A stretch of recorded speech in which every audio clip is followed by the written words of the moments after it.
こんにちは。今回の動画では、ミニマムに心地よく暮らしたい私の6つの手放す基準をお伝えします。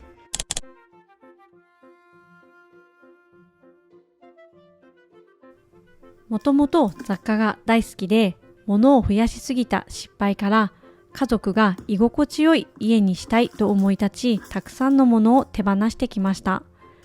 私にとって居心地が良い家とは、家族が安心してリラックスできる空間、必要なものを必要な時にすぐに手に取れる状態、家族が使うもの、防災の備えはちゃんとあるという状態だと思っています。暮らしを小さくしたい方や、どこから手放したらよいかわからない方は、ぜひ最後までご覧ください。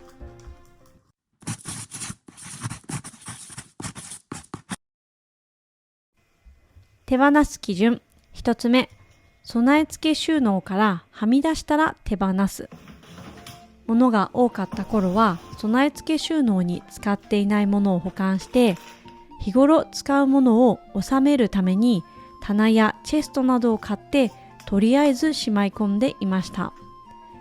子供の習い事のものや上着をしまうために買った IKEA の収納でしたが、実際には日頃使わないものが放り込まれ、整理をした時にはほとんどのものはゴミとして捨てるようなものしか入っていませんでした。今でこそ階段下収納はだいぶすっきりしましたが、もともとは左側側面に背の高い棚を置いて収納力を底上げして管理しきれない食料を置いていました。収納を追加した結果、管理しきれない物量を持ち、物があるのに使えていないという状態に陥っていました。備え付け収納を日頃使うものだけを取り出しやすく収納できるようになると、ほとんどの収納が不要になりました。備え付け収納に収まらないと、すぐに収納を買おうとしがちですが、実際の暮らしの中で使っているものは本当に少ないです。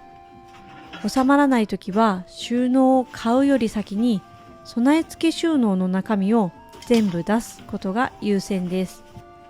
特にリビング、キッチン、洗面所の備え付け収納は日頃使うものを取り出しやすく配置することができると、家事の負担が減って暮らしやすくなります。日頃使わないけれど季節外で取っておくものなどは、押し入れや難度に収納すると普段の暮らしの邪魔にならず管理もしやすいです。手放す基準2つ目、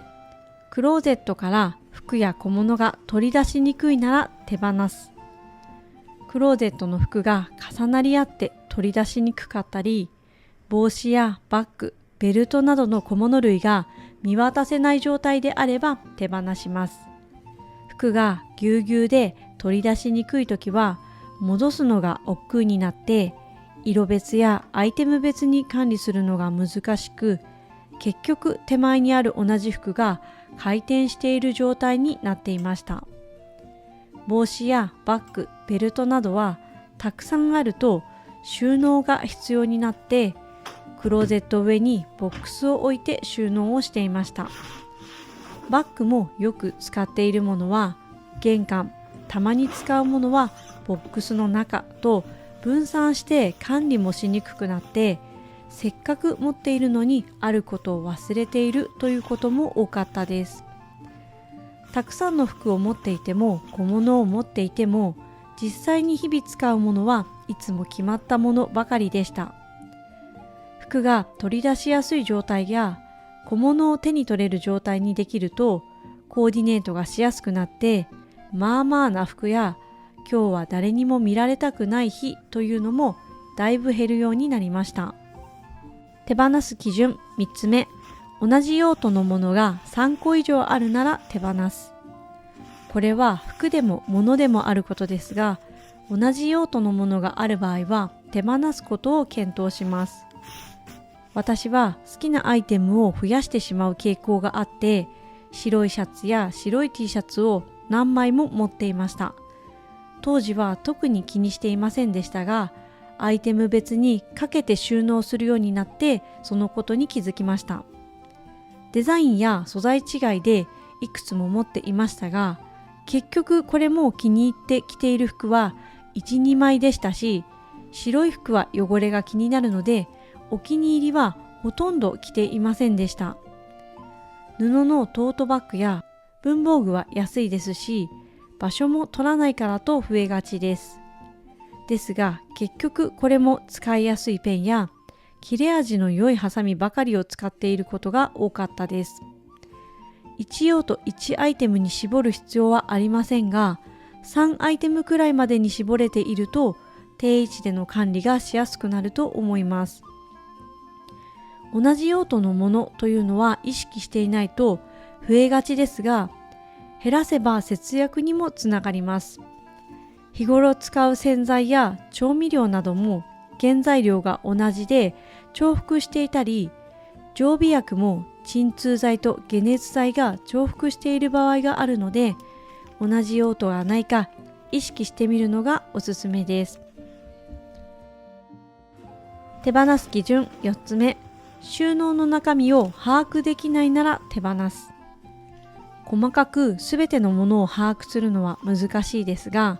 どこに何が入っているかを把握して、季節外のものや思い出のものでも必要な時に取り出せることが大切です。以前お店をしていた頃は、休みの日には雑貨を備え付け収納にとりあえずしまっていました。日常的に使うものは定位置が定まらず、どこに何があるか把握できず、探し物の時間や同じものを買ってしまうような出費が増え、家族への不満が増えていました。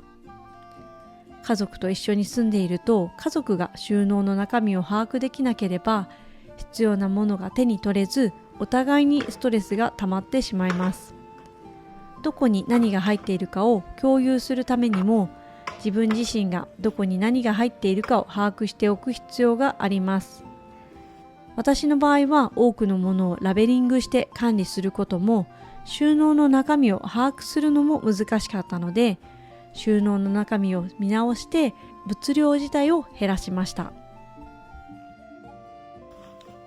手放す基準5つ目、バッグの中のものが取り出しにくいなら手放す。バッグのものが増えがちな頃は、必要かも、あったら便利かもと不安から持ち物を増やしていました。物があると安心感はありますが、バッグの中にはいくつものポーチでどこに何を入れたかわからなくなったり、使うバッグを変えようものなら忘れ物が発生していました。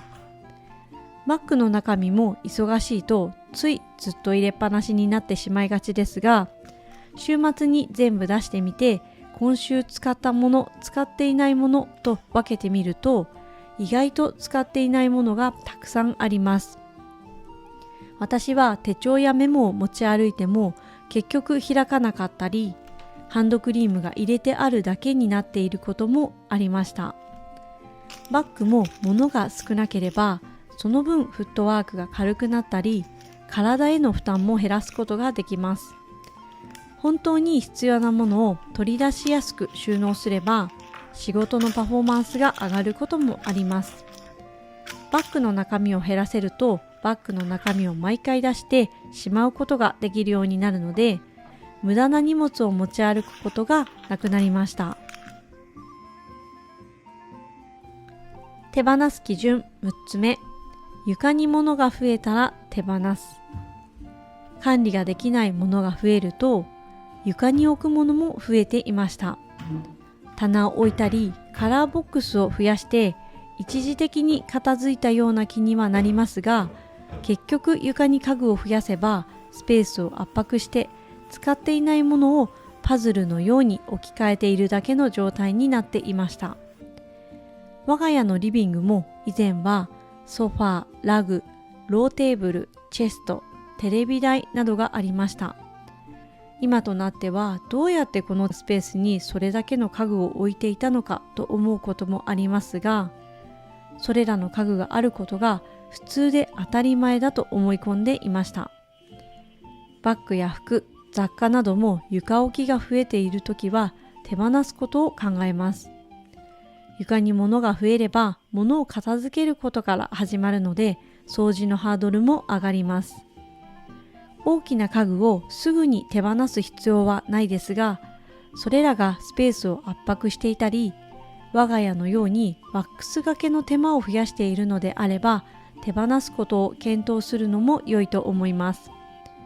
大きなソファーを移動が簡単な小さなものにするだけで、